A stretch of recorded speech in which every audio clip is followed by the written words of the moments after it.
বিসমিল্লাহির রহমানির রহিম।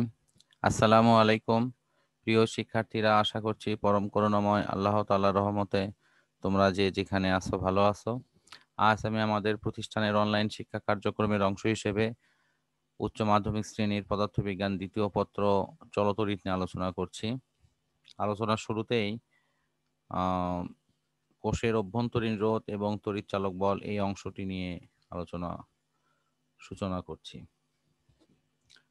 প্রথমত আমরা দেখি যে তড়িৎ কোষ কি।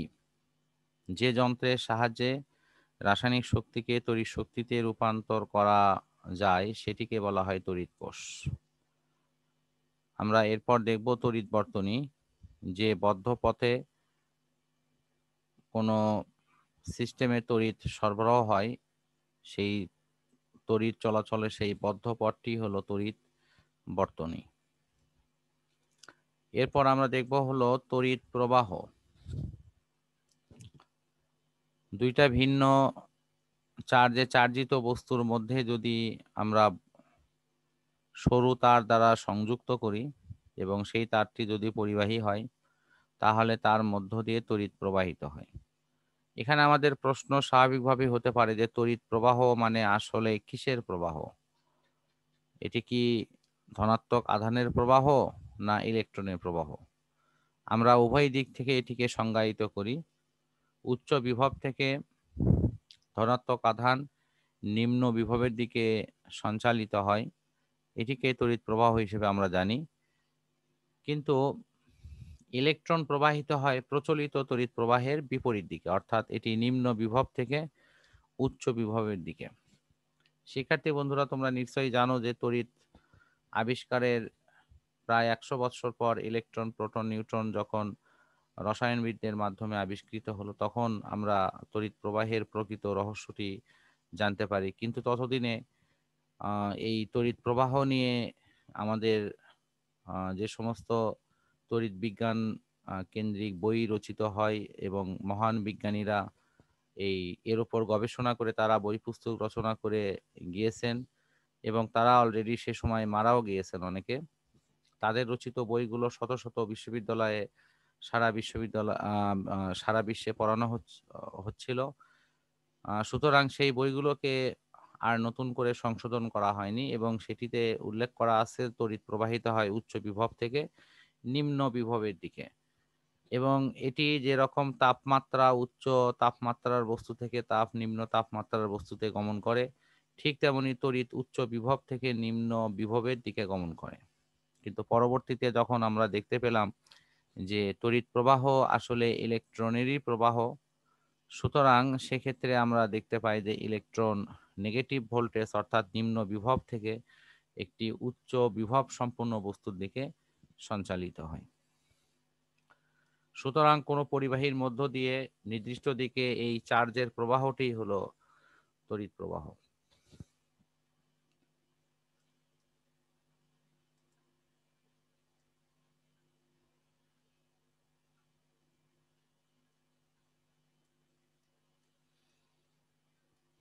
এরপর আমরা দেখব তড়িৎ প্রবাহের প্রকৃতি। আমরা একটু আগেই শিখেছি যে তড়িৎ প্রবাহিত হবে উচ্চ বিভব থেকে নিম্ন বিভবের দিকে। আমরা পানির ক্ষেত্রে দেখি যে পানি যে পাশে উচ্চতা বেশি সেখান থেকে পানি উচ্চতা যেদিকে কম সেদিকে গমন করে। আমরা তাপের ক্ষেত্রে উদাহরণটি একটু আগে দিয়েছি। ঠিক সেম অপশন এখানে, যে উচ্চ বিভব থেকে তড়িৎ নিম্ন বিভবের দিকেই গমন করবে, আর ইলেকট্রন প্রবাহিত হবে তার ঠিক বিপরীত দিকে, অর্থাৎ প্রচলিত তড়িৎ মানে প্রবাহের ঠিক বিপরীত দিকে ইলেকট্রন প্রবাহিত হবে। শিক্ষার্থী বন্ধুরা, তোমরা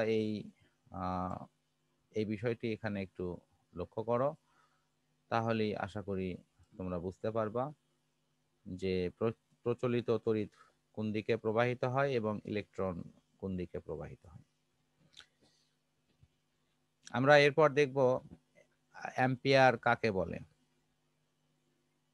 শূন্যস্থানে 1 মিটার দূরত্বে অসীম দৈর্ঘ্যের এবং উপেক্ষণীয় দুটি তার যদি পরস্পর সমান্তরালে রেখে এমন পরিমাণ তড়িৎ সরবরাহ করা হয় যে তাদের মধ্যে পরস্পরের প্রতি যে বল সেটি প্রতি মিটারে 2 × 10⁻⁷ নিউটন উৎপন্ন করে, তাহলে এর মধ্য দিয়ে যে পরিমাণ তড়িৎ সঞ্চালিত হয় একক সময়ে সেটি হলো তড়িৎ প্রবাহর অ্যাম্পিয়ার।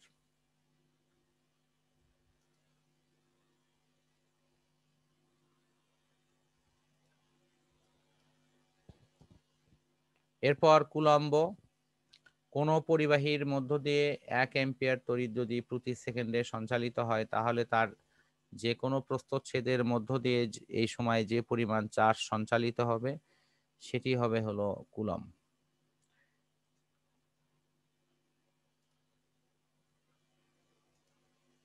আমরা কুলম্বের সংজ্ঞাটি এখানে দেখতে পাচ্ছি।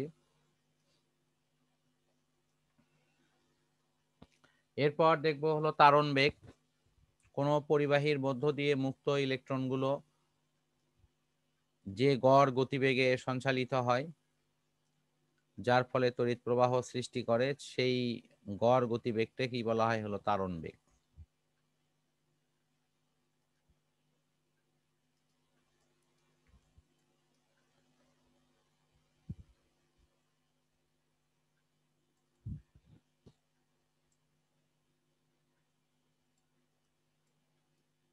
এরপর দেখব হলো প্রবাহ এর ঘনত্ব অর্থাৎ কারেন্ট ডেনসিটি। কোন পরিবাহীর প্রতি একক ক্ষেত্রফলের মধ্য দিয়ে প্রবাহিত তড়িৎ প্রবাহকে বলা হয় তড়িৎ প্রবাহ ঘনত্ব। একে যে অক্ষর দ্বারা প্রকাশ করা হয়, যে = n কিউ ভি, যেখানে n হলো একক ক্ষেত্রে একক আয়তনে যে চার্জের পরিমাণ, কিউ চার্জ এবং ভি হলো তারণ বেগ।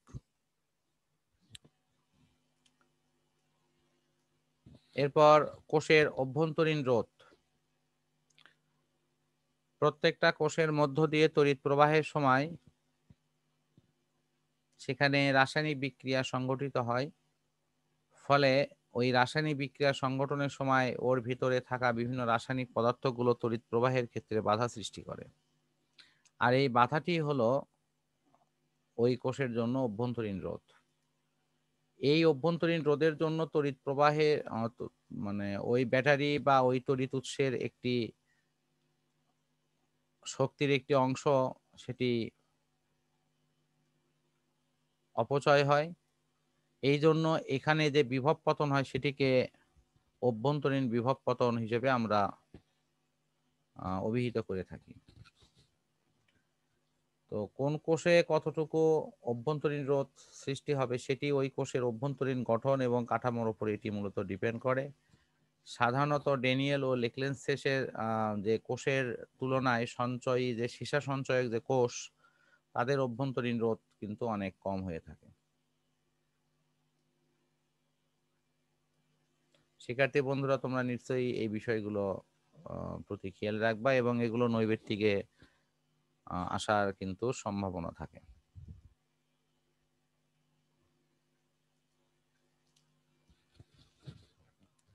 এরপর তড়িৎচালক বল, ইলেকট্রোমোটিভ ফোর্স অর ইএমএফ।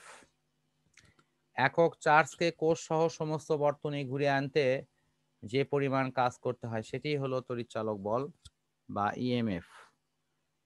আমরা ধরে নিচ্ছি যে এ বিন্দু থেকে একক ধন চার্জকে সমস্ত বর্তনী ঘুরিয়ে আর রোধের মধ্য দিয়ে ঘুরিয়ে এটি আবারও ওই এ বিন্দুতেই যদি ফিরে নিয়ে আসি, তাহলে যে পরিমাণ শক্তি ব্যয় হবে বা যে পরিমাণ কাজ করতে হবে সেটি হলো এই কোষের তড়িৎচালক বল।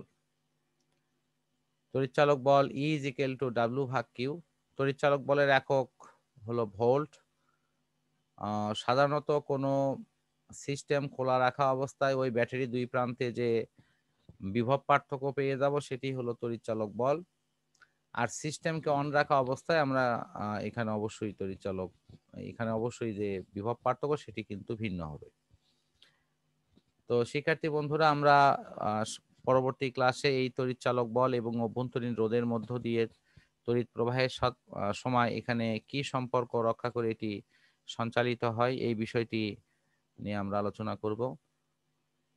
পরিবর্তিত পরিস্থিতিতে শিক্ষার্থী বন্ধুরা, তোমরা নিশ্চয়ই অবহিত আছো যে বর্তমানে করোনার যে প্রকোপ আবারও বৃদ্ধি পেয়েছে, এর ফলে আমাদের অবশ্যই সবারই স্বাস্থ্যবিধি মেনে যথাযথভাবে সতর্কতার সহিত আমাদের বাসায় অবস্থান করতে হবে। খুব প্রয়োজন না হলে বাহিরে চলাচল আমাদের সীমিত করা উচিত এবং আমাদের নিজেদেরকে সচেতন হতে হবে, তার সাথে আশেপাশের সাধারণ মানুষদেরকেও আরো সচেতন করার মধ্য দিয়ে আমরা একটা সুখী সমৃদ্ধশালী বাংলাদেশ গড়ার প্রত্যয় ব্যক্ত রেখে আজকের ক্লাসটি শেষ করছি। পরম করুণাময় আল্লাহ তাআলার কাছে সবার সুস্থতা কামনা করছি। আল্লাহ হাফেজ।